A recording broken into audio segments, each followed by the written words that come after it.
In the grand halls of Buckingham Palace, whispers have always lingered about the royals. But when it comes to Prince Andrew, those whispers have turned into thunder. Once known as the charming spare of Queen Elizabeth's sons, the Duke of York's reputation has taken a devastating fall that no amount of royal protocol can conceal. Now, with new details emerging, the portrait of Prince Andrew grows darker and far more disturbing than anyone imagined. Behind the carefully staged photographs and the polished titles lies a man who many claim was arrogant, entitled, and shockingly reckless. For decades, rumors swirled, but few dared to speak publicly. That silence has now shattered. Former staff, acquaintances, and insiders have started to piece together a narrative that suggests Andrew's fall from grace wasn't sudden at all. It was inevitable. The world remembers his disastrous television interview, where his attempts to explain himself left audiences stunned and incredulous. But what viewers didn't know then was just how deep the allegations and behaviors went. From shocking accounts of mistreatment towards staff to reckless friendships that dragged the royal family into scandal, each revelation only adds to the mounting evidence that Prince Andrew's reputation may never recover. And now, devastating new details have come to light, stories that suggest his arrogance wasn't just a personal flaw, but a destructive pattern with consequences that extend far beyond himself. This is the unraveling of Prince Andrew, the prince who flew too close to the fire, and who now finds himself consumed by the very flames he thought he could outrun. For most of his life, Prince Andrew enjoyed a reputation that seemed untouchable. As Queen Elizabeth's second son, he was once celebrated as the handsome and daring war hero, a royal bachelor who captured headlines with his charm and high-profile relationships. During the 1980s and 1990s, the Duke of York often found himself on the front pages, not because of scandal, but because he was considered one of the most eligible royals in the world. His marriage to Sarah Ferguson, though turbulent, only added to his image as a larger-than-life royal figure. But beneath that glamorous surface, insiders say Andrew's behavior was already raising eyebrows. Accounts from palace staff suggest that Andrew often displayed a sense of entitlement, expecting preferential treatment in every situation. From demanding unusual meals at odd hours to reportedly yelling at servants for the smallest mistakes, the Duke's reputation inside palace walls was very different from the carefully curated image seen by the public. One former maid revealed that while the Queen herself was known for her humility and kindness, Andrew carried himself with an air of superiority, rarely acknowledging the hard work of those around him. Despite these whispers, Andrew's position in the royal family shielded him from deeper scrutiny. His military background gave him credibility, his status as the Queen's son provided protection, and his connections in elite social circles ensured his name stayed polished. For years, the press largely painted him as a playboy prince who enjoyed his freedom. But slowly, the stories began to change. The turning point came when Andrew's private associations started making headlines. Friendships with controversial figures placed him under a harsh spotlight, and critics began questioning his judgment. Still, many believed he could weather the storm, as royals so often had before. But his missteps were not small, they were monumental. The infamous 2019 BBC interview, meant to clear his name, had the opposite effect. Instead of reassuring the public, Andrew's dismissive tone and unbelievable claims shocked viewers worldwide. In particular, his insistence that he could not sweat due to a medical condition became a subject of ridicule, undermining his credibility even further. What was supposed to be a chance for redemption became a disastrous public relations nightmare, sealing his fate in the court of public opinion. The consequences were immediate and severe. Within weeks, Prince Andrew stepped back from royal duties for the foreseeable future, effectively ending his career as a working royal. His military titles and royal patronages were stripped, leaving him a shadow of the man who once basked in privilege and admiration. But the story didn't end there. Behind the scenes, devastating new details continued to emerge. Former staff and acquaintances painted a picture of a man whose arrogance and poor choices were not isolated mistakes, but a lifelong pattern. Reports surfaced of heated arguments with palace aides, careless spending habits, and a refusal to take responsibility for his actions. The very qualities that had once been overlooked or dismissed as royal eccentricities now appeared to be the roots of his downfall. As the walls closed in, Prince Andrew's isolation grew. Once a central figure at family events, he became noticeably absent from royal appearances. Even within the monarchy, there was a growing sense that his presence brought more harm than good. By the time of Queen Elizabeth's later years, Andrew's standing was so diminished that he was rarely seen in public alongside his siblings. The fall of Prince Andrew is a story of entitlement colliding with accountability. It reveals how unchecked privilege can shield someone from consequences until the truth becomes impossible to ignore. And as each devastating new detail surfaces, one thing becomes clearer: the Duke of York's reputation may never recover. While the world saw Prince Andrew as a polished royal in uniform or a smiling guest at high-profile events, the people who worked closest to him often witnessed a very different side. Behind the gilded doors of Buckingham Palace and Royal Lodge, staff members began speaking about their experiences, painting a disturbing picture of a man consumed by arrogance and entitlement. Former aides have revealed that Andrew's demands often went far beyond what could be considered reasonable. He allegedly insisted on a teddy bear collection being arranged in a very specific way, with any mistake resulting in angry outbursts. One maid even claimed she received written instructions about where each toy should sit. What might sound trivial to some became a daily nightmare for those responsible for carrying out his orders. For staff members, Andrew was not a charming prince, but a man who believed the world revolved around him. Accounts of his temper were equally unsettling. Several former employees described situations where Andrew would shout at footmen or kitchen staff over minor inconveniences. A source close to the royal household once remarked, while other members of the family treated staff with courtesy, Andrew seemed to thrive on belittling them. The contrast between the Queen's reputation for humility and her son's behavior was striking.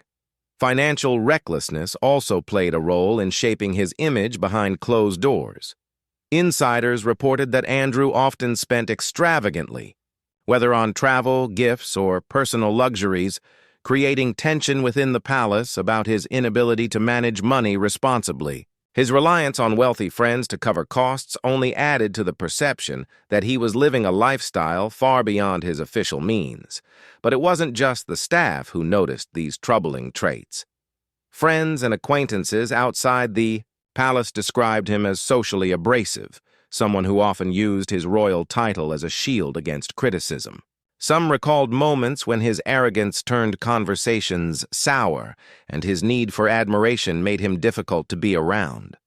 One associate bluntly described him as a man who never grew out of believing he was special simply because of his birth. The situation grew worse when his private associations started attracting global scrutiny. His friendship with convicted individuals raised not just eyebrows, but serious questions about his judgment. Suddenly, the whispers of entitlement and arrogance were no longer confined to palace gossip. They became front-page news. For staff who had long endured his behavior in silence, it was a moment of vindication. The public was finally seeing the man they had known all along. Andrew's defenders argued that he was under immense pressure and misunderstood, pointing out his military service and dedication to certain charities. But the overwhelming accounts from those closest to him tell a consistent story of disregard, arrogance, and behavior that crossed the line from quirky royal eccentricities into outright mistreatment. Even after stepping back from royal duties, reports of Andrew's behavior did not soften.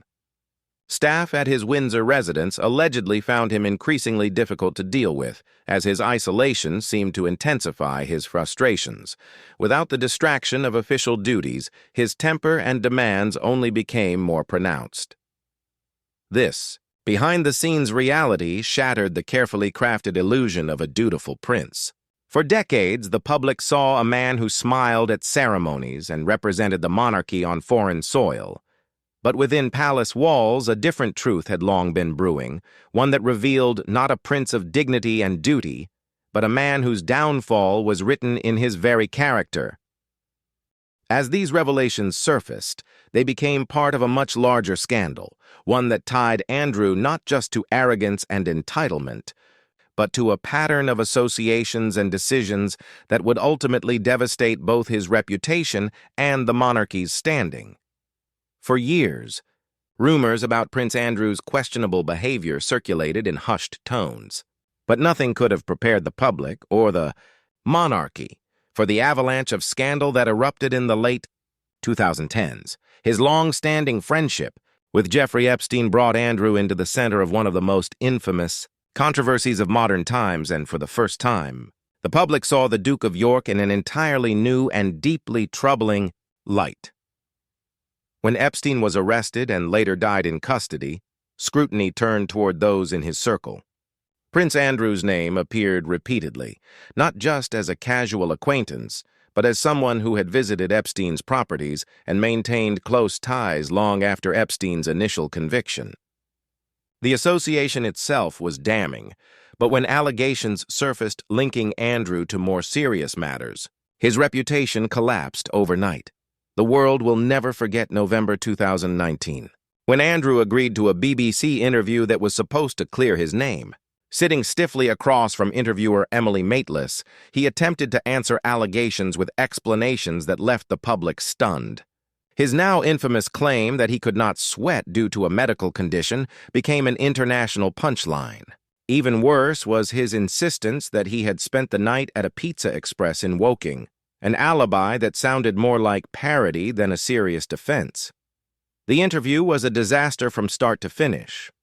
Instead of providing clarity, it exposed Andrew's lack of empathy, detachment from reality, and startling inability to grasp the seriousness of the situation. Viewers around the world were shocked at how poorly prepared he seemed and how little remorse or understanding he displayed. Headlines branded it the worst royal interview ever, and within days the fallout was swift. Buckingham Palace moved quickly, announcing that Andrew would be stepping back from royal duties indefinitely. The move was unprecedented. Never before had a senior royal been forced into such isolation while still alive. His military titles, honorary roles, and charitable patronages were stripped away, leaving him publicly disgraced. For the monarchy, the scandal was catastrophic.